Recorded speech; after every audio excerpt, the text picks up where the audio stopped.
नमस्कार, रयत एज्युटेक मध्ये मी वल्लभ बारले आपलं स्वागत करतो। आज आपण इयत्ता 9वी विज्ञान व तंत्रज्ञान यामधील आपले हे तिसरं प्रकरण आहे की ज्याचं नाव आहे आपण मूलद्रव्याचे मोजमाप।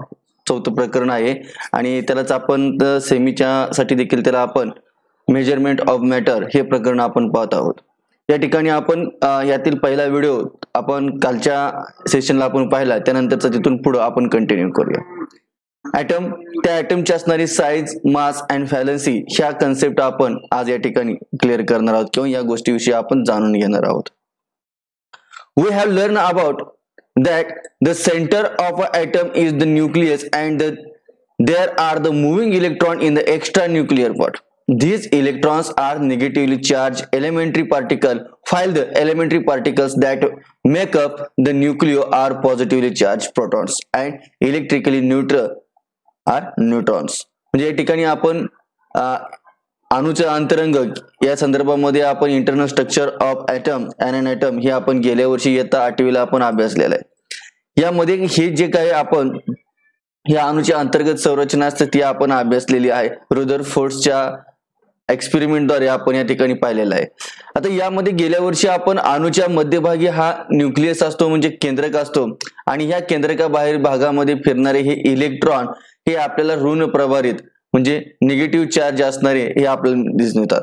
तर या केंद्रकामध्ये धन प्रभारित प्रोटॉन आणि प्रभारहीन न्यूट्रॉनचे मूल कण असतात। म्हणजे सर्वसाधारणपणे the atom, this size of an atom is the determined by its radius. अणूचा आकार सर्वसाधारणपणे त्याच्या त्रिज्येवरून ठरवला जातो। या संदर्भामध्ये इथं 10वीला पण आपण याच्या संदर्भामध्ये आणखी जाणून घेणार आहोत।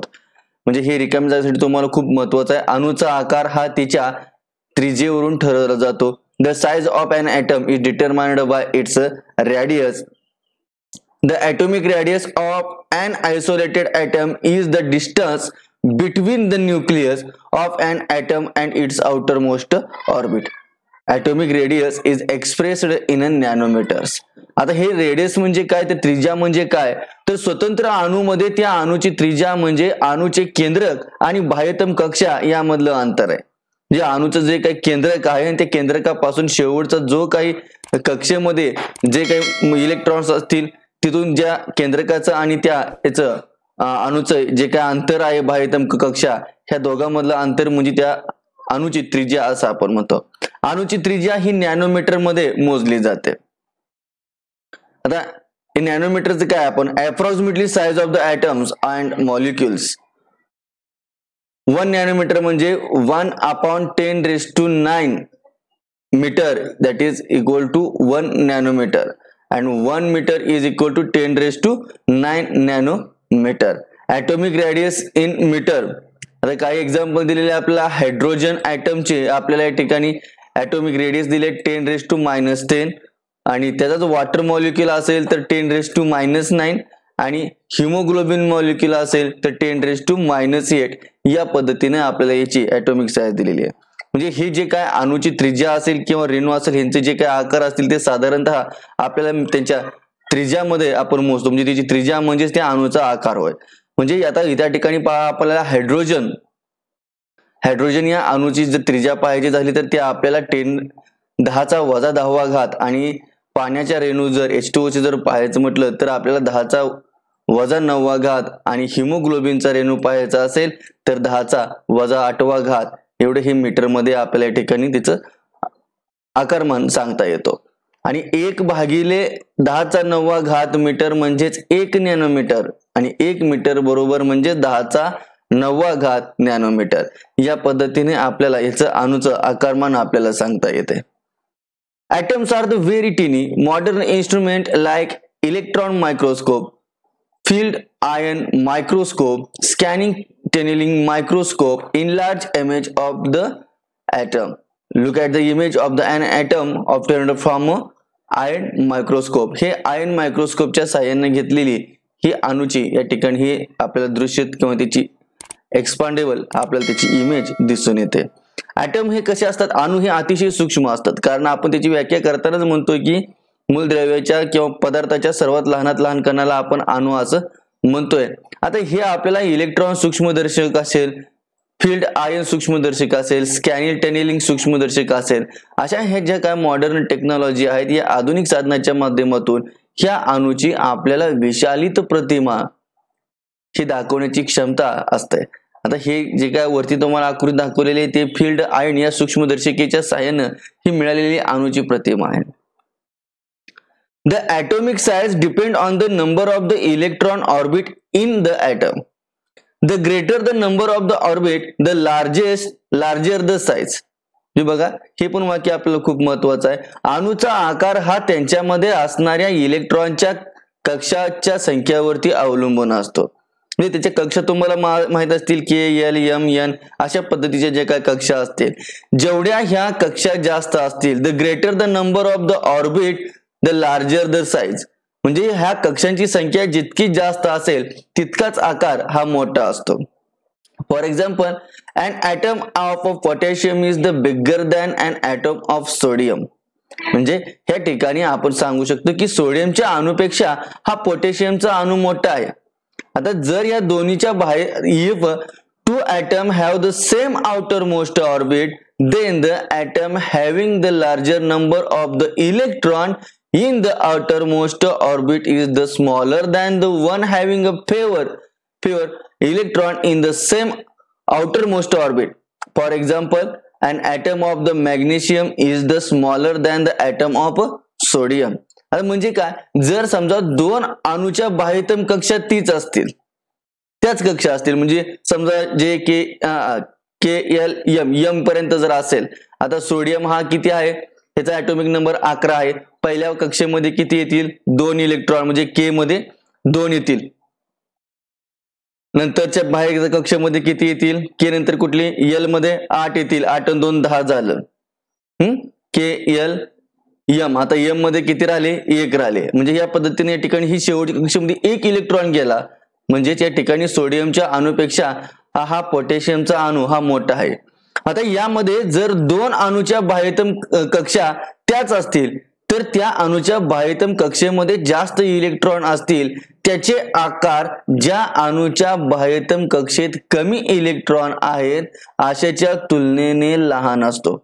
उदाहरणार्थ, सोडियमच्या अणूपेक्षा मॅग्नेशियमचा अणू हा लहान असतो. नंतर पाहूया आपण the mass of an atom. आता मास ऑफ एन ॲटम बघताना आपण आपल्याला माहिती मास म्हणजे काय, या बेसिक गोष्टी आपण आता 8वी मध्ये शिकलोच आहोत.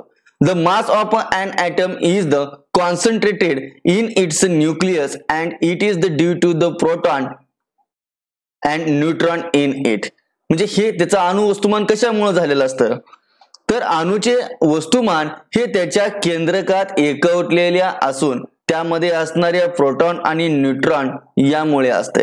म्हणजे अणूचं मास म्हणजे mass of an atom that is P+N असं आपण शॉर्टकट याला आपण लक्षात तुम्ही ठेवू शकता. म्हणजे प्रोटॉनची आणि न्यूट्रॉनची संख्या म्हणजे त्याचं mass of atom. The total number of the proton and the neutron in the atomic nucleus is called as atomic mass number. Proton and neutron are together called nucleons. म्हणजे यामध्ये आपल्याला ह्या अणुकेंद्रकामध्ये असणारे जे काय प्रोटॉन्स आहेत आणि न्यूट्रॉन्स आहेत ह्याच्या एकूण संख्येलाच आपण काय म्हणणार आहोत, अणुवस्तुमानांक असे म्हणणार आहोत. आता हा अणुवस्तुमानांक हा कॅपिटल A या अक्षराने दर्शवला जातो. प्रोटॉन आणि न्यूट्रॉन यांना एकत्रितपणे अणुकेंद्रकातील न्यूक्लियॉन्स असं संबोधलं जातं. म्हणजे अणुकेंद्रकातील मूलकण असं त्यांना संबोधलं जातं. An atom is the very tiny. Then how do we determine its mass? हे अणु जे आहेत ते खूप सूक्ष्म आहेत. त्याचं आपण या ठिकाणी कशा पद्धतीने आपण त्याचं वस्तुमान आपण कॅल्क्युलेट करायचं किंवा त्याचं वजन कशा पद्धतीने सांगायचं किंवा हे कसं ठरवायचं हा अगदी प्रश्न पडलेला असतो. हा शास्त्रज्ञांना सुद्धा प्रश्न पडलेला आहे. Faced this question, it was not possible for scientists of the 19th century to measure the atomic mass accurately. Therefore, the concept of the relative mass of an atom was put forth. A reference atom was required for expressing the relative mass of atom. The hydrogen atom being the lightest was initially chosen as a reference atom. The relatively mass of the hydrogen atom, which has the only one proton in its nucleus, was accepted as 1. Therefore, the magnitude of the relative atomic masses of a various atoms become equal to their atomic mass numbers. That is P plus N. That is the summation of the protons and neutron. आता हा अगदी शास्त्रज्ञांना देखील पडलेला हा प्रश्न होता की या अणूचे वस्तुमान कशा पद्धतीने करायचे. म्हणून ही काही वैज्ञानिकांनी या अणु वस्तुमानांकाची अचूकपणे मोजमाप झाल्याने त्या अणूचे सापेक्ष वस्तुमान म्हणजे अंदाज त्याचं जे काय मोजमाप आहे या संदर्भामध्ये ही संकल्पना पुढे आली. अणूचं सापेक्ष वस्तुमान मोजण्यासाठी एक संदर्भाची गरज होती आणि यावेळेस सर्वात हायड्रोजनचा अणू हा सर्वात हलका असल्याने सुरुवातीच्या काळामध्ये या हायड्रोजनची निवड संदर्भ म्हणून घेऊ लागली आणि ज्या केंद्रकामध्ये केवळ एकच प्रोटॉन आहे अशा हायड्रोजनच्या अणूचं सापेक्ष वस्तुमान 1 आहे असं स्वीकारण्यात आले. यामुळे आपल्याला ह्या सापेक्ष अणुवस्तुमानाचे मूल्य हे अणुवस्तुमानांका इतकेच म्हणजे ए एवढंच असते असे या ठिकाणी ठरवले गेले. आणि हायड्रोजनचे सापेक्ष अणुवस्तुमानांक 1 मांडल्यानंतर नायट्रोजनचे कशा पद्धतीने मांडायचं हे देखील आपण याच्यावरून सांगू शकतो किंवा इथे कॅल्क्युलेट करू शकतो. The mass of the nitrogen atom is 14. नायट्रोजनचा या ठिकाणी atomic number आहे 14. 14 times, sorry. The mass of a nitrogen atom is the 14 times that of a hydrogen atom. म्हणजे हायड्रोजनच्या ॲटम पेक्षा नायट्रोजन हा 14 पटीने त्याचं वस्तुमान जास्त आहे. Therefore, the relative mass of a nitrogen atom is the 14. म्हणून नायट्रोजनचं जे काय संदर्भीय माप आहे किंवा सापेक्ष जे काय वस्तुमान आहे हे आपण या ठिकाणी 14 घेऊया. म्हणजे ह्याला आपण हायड्रोजन बरोबर कम्पेअर केले कारण हायड्रोजन पेक्षा 14 पट हे नायट्रोजनचं अणूचं सापेक्ष वस्तुमान आहे. On this scale, the relative atomic mass of a many element come out to be fractional. Therefore, in the course of this time, some other atoms were chosen as the reference atom. Finally, in 1960, the carbon atom was selected as the reference atom. In this scale, the relative mass and the carbon atom was accepted as 12. The relative atomic mass of one hydrogen atom compared to the carbon atom that is become as 12 into 1 upon 12, that is 1. Therefore, the mass of the one proton and the one neutron on the scale to relative atomic masses is approximately 1.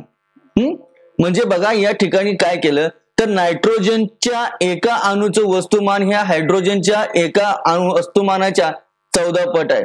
म्हणून नायट्रोजनचे अणूचे सापेक्ष वस्तुमान हे 14 आहे असं म्हटलं गेलं. आता यानुसार वेगवेगळ्या प्रकारच्या मूलद्रव्याचे सापेक्ष वस्तुमान हे ठरवले गेले.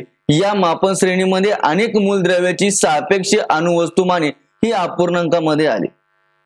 यामध्ये काळाच्या ओघानंतर काही अणूची संदर्भ अणू म्हणून निवड झाली आणि शेवटी 1961 मध्ये कार्बन अणूची संदर्भ म्हणून या ठिकाणी काय केलं गेलं ही निवड केली गेली. या पद्धतीमध्ये कार्बन एका अणूचे सापेक्ष वस्तुमान हे 12 स्वीकारले गेले. यापूर्वी हायड्रोजनला आपण सापेक्ष वस्तुमान या ठिकाणी संदर्भ सापेक्ष वस्तुमान संबंधित होतो. त्यानंतर 1961 नंतर आपल्याला कार्बन अणूचे संदर्भ हे या ठिकाणी निवड करण्यात आले आणि या कार्बन अणूच्या तुलनेमध्ये हायड्रोजनच्या एका अणूचे सापेक्ष वस्तुमान 12 इंटू म्हणजे 12 गुणिले 1/12 म्हणजेच 1 असे ठरवले गेले. अणूच्या सापेक्ष वस्तुमानाच्या पट्टीवर एक प्रोटॉन आणि एक न्यूट्रॉन याचे अणुवस्तुमान अंदाजे 1 असते असे म्हटले आणि हे जे काय अणुवस्तुमान आहेत हे या पद्धतीने कॅल्क्युलेट केली गेली. आता याच्यावरून देखील आपण जे काय आहेत हे अणुवस्तुमान आपण शोधू शकतो. आता यामध्ये आपण हा अगदीच या ठिकाणी आपण एक 2 ओळी पाहूयातच. Today we have the highly accurate method of the measuring the mass of an atom directly. Hence, instead of the relative mass, unified mass has now been accepted as the unit of atomic mass, that is called a Dalton. It's a symbol U, that is 1 U is equal to 1.66053904 into 10⁻⁻27 kJ. आता यामध्ये बघा, हे आताच्या काळामध्ये ह्या अणूचं हे वस्तुमान आता संदर्भीय मूलद्रव्याच्या साह्यानं, कार्बनच्या किंवा या हायड्रोजनच्या साह्यानं त्याच्या रेफरन्सनं नाही मोजलं जात. तर हे प्रत्यक्ष मोजण्यासाठी अचूक पद्धत या ठिकाणी विकसित झालेली आहे. यामुळे अणु वस्तुमानासाठी सापेक्ष अणु वस्तुमानाऐवजी आपल्याला एकीकृत एकीकृत वस्तुमान म्हणजे युनिफाईड मास हे एकक स्वीकारले गेलेले आहे. आणि ह्याच एककाला आपण डाल्टन असे म्हणतो. ते यू स्मॉल ही त्यासाठी ही संज्ञा वापरली जाते. 1 dalton is equal to 1.66053904 into 10⁻⁻27 kg म्हणजे किलोग्राम. या पद्धतीने आपण या ठिकाणी या मूलद्रव्याचं अणुवस्तुमान या संदर्भामध्ये आपण माहिती घेतली. इथून पुढचा भाग आपण पुढच्या व्हिडिओमध्ये पाहूया. याच्या अगोदर एक आपला व्हिडिओ झालेला आहे, म्हणजे एक निम्मा भाग ते झालेला आहे. हा दुसरा व्हिडिओ आहे. आपण राहिलेला उर्वरित भाग मूलद्रव्याची रासायनिक संज्ञा म्हणजे केमिकल सिम्बॉल ऑफ एलिमेंट हे आपण नेक्स्ट डेला म्हणजे उद्या आपण आपल्या ह्या युट्यूब चॅनलवरती तुम्हाला हा व्हिडिओ दिसेल. जर तुम्ही याच्या पूर्वीचा व्हिडिओ पाहिला नसेल तर तुम्ही नक्की पहा. जय हिंद, जय कर्मवीर.